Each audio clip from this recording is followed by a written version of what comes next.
for the Q&A. So I think we'll take the first question. This has come from Arun, and it is directed to uh, yeah, to Nikita. So Nikita, this is your question. It's already over there where Arun has written is how do you generate your finances and human resources? You've already given a brief answer. If you want to elaborate on it, you're most welcome. You're muted. We have a very unique financial model. Uh, Kalinga Institute of Industrial Technology basically sponsors KISS. The stakeholders of KIIT who are working with us, they give 5% of their gross turnover to KISS. All the staff working at KIIT give 3% of their gross salary. Apart from that, we have donations, grants from the ministries, also through the sale of vocational products. So this is how KISS has almost become sustainable development model, but with support from KIIT.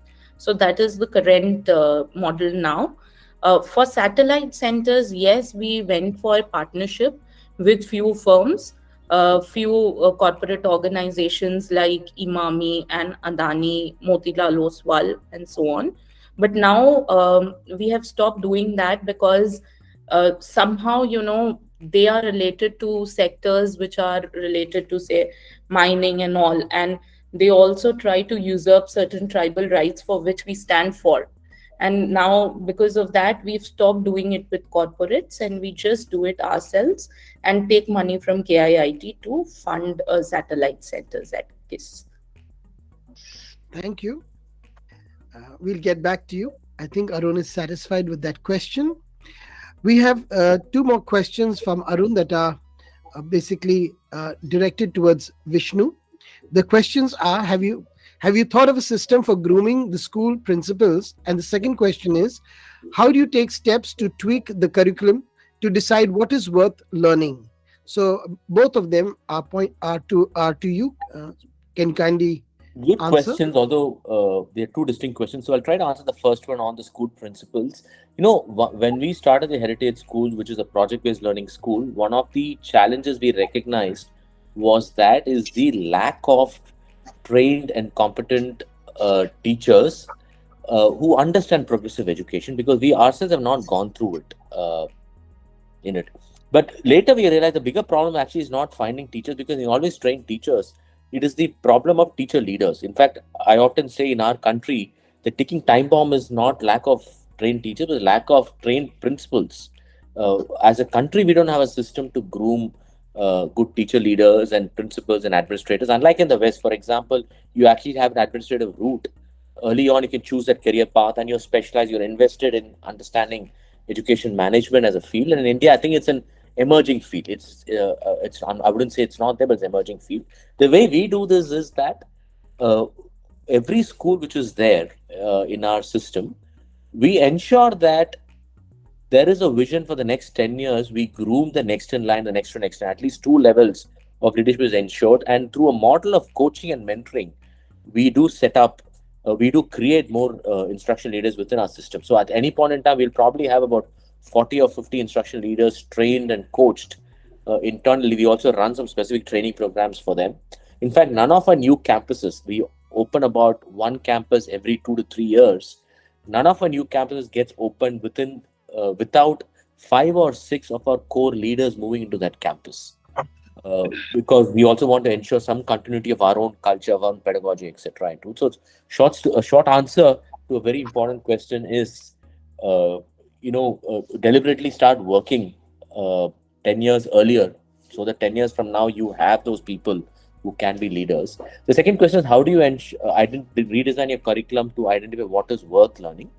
My answer: that's a very important exercise every school, every teacher group should do.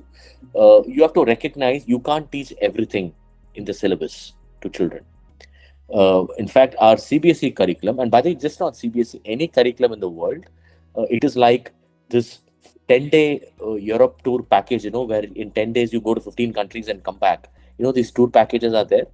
Uh, and often, you take those tour packages and you 10 days you go to 15 countries and come back, you really don't learn anything. You'd have probably gone to those places, but your culture has not expanded, your understanding of history is not expanded, nothing. So there is an information overload which happens in our own curriculum. So way we do this is that we look at the curriculum, we also identify what do we want children to remember 20, 30 years from now. What's the core critical concept? I teach economics, and let's say in economics in grade 9 or grade 10, I think there are 4 or 5 units. What we then did was we looked at the 5 units and said, look, we don't want to teach all these 5 units. Out of these 5 units, 3 units are very important. Like a unit like globalization, it's exceptionally important. But a unit like consumer rights is not that important in a grade 9, grade 10 kid. So what we did was we spent a lot more time on a topic like globalization, and you cut down, let's say, consumer rights. And consumer rights, you give us a handout or a PowerPoint or ask students to do their own self-research. And that's how we manage to restructure the curriculum so that you spend more time on things which you truly care about. Thank you. That was awesome. And we have Aarti over here. She'd like to ask a question. Aarti, can you please unmute? Yeah, good evening, everyone. I'm just curious and I want to know NEP has made certain policies and few are very interesting. So, what is the status of interdisciplinary approach in your schools? Are we allowing students to take different subjects according to their choice?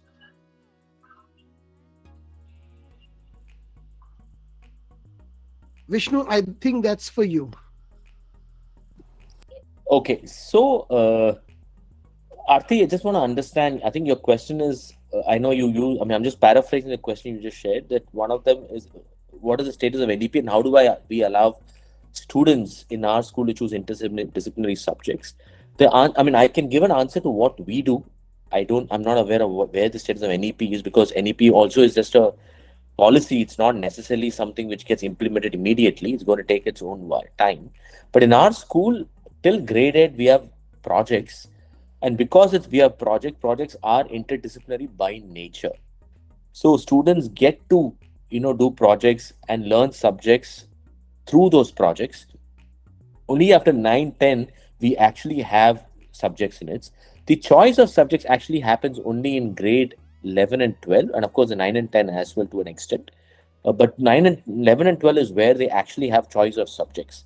But till then, these are just projects which are interdisciplinary by nature. Yeah, thank you. My question to Nikita is, what kind of disciplinary issues would you have when you're running schools with such large numbers? So there are a lot of discipline issues that we face right from the beginning. The major one is that when the students go back home twice in a year, they don't want to come back. They want to stay there. So that is a major problem that we face.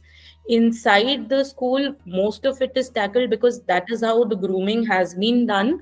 There are small cases of indiscipline, but then there's a committee which takes care of that, and there is a mentor system.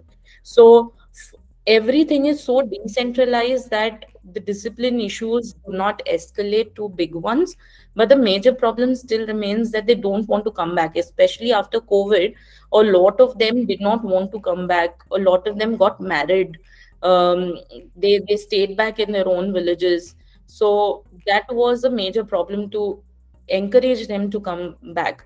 Otherwise, inside the school, it is unbelievable that there is a kind of discipline, almost like a military school discipline, you can say. But that's how it has been imbibed in the culture of KISS. Thank you. My last question goes to Vishnu, and that is one quality that you're looking in a principal. What would that be? Just one, and why?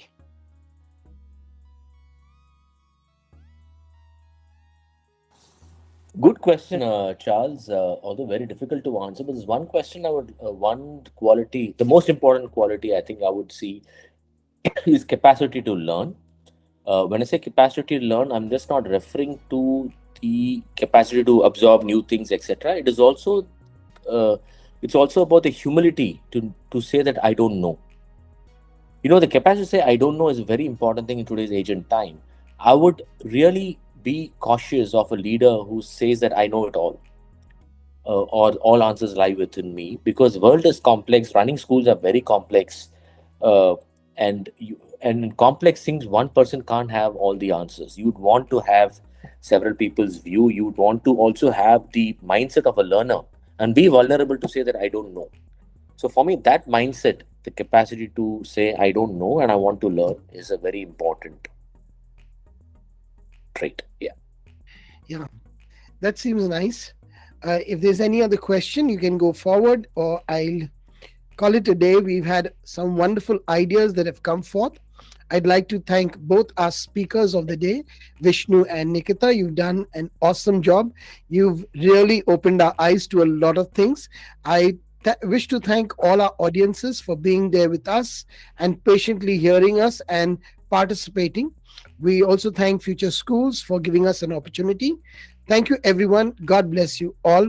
Till we meet for another session. God bless. Thank you. Thank you. Thank you, Charles. Thank you so much for having us over. Thank Thank you. you. Bye-bye.